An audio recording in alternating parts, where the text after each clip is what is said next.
has your experience been in situations where you do need to engage the caregiver and they're not very engageable? So we will probably do a separate talk on engaging, because this is a great point. What? Repeat the question, please. Oh, okay, so the question was, what do you do if engaging the caregiver is a key piece and they're not very engageable? I just went to Delaware Monday and gave a whole talk on this, because you're exactly right. It's like if the caregiver's the key and we can't get them in, what do we do? So some of the things, Mary McKay, if you're interested, we can present on this in another seminar, but Mary McKay, if you just even just Google her, some of her PowerPoints will come up.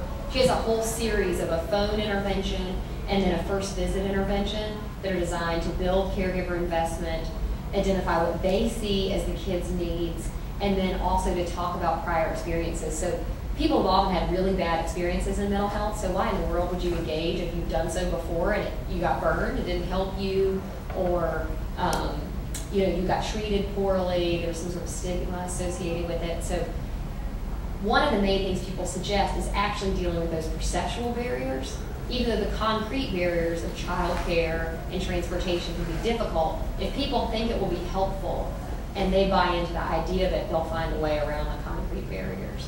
One other thing we found effective in child welfare is working with the child welfare worker. If they can offer like some kind of licensing hours or for the foster parent to come and show up, then they feel incentivized and it feels more like a carrot to come versus kind of a stick. So that's another option.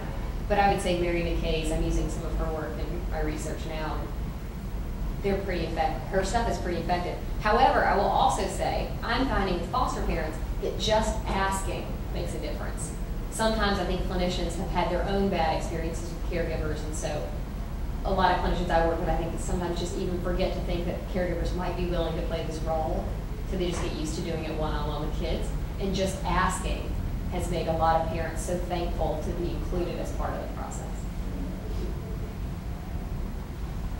So we'll wrap up so we can let the next group come in. But thank you guys. 8 a.m. on Friday morning is always beautiful Friday morning.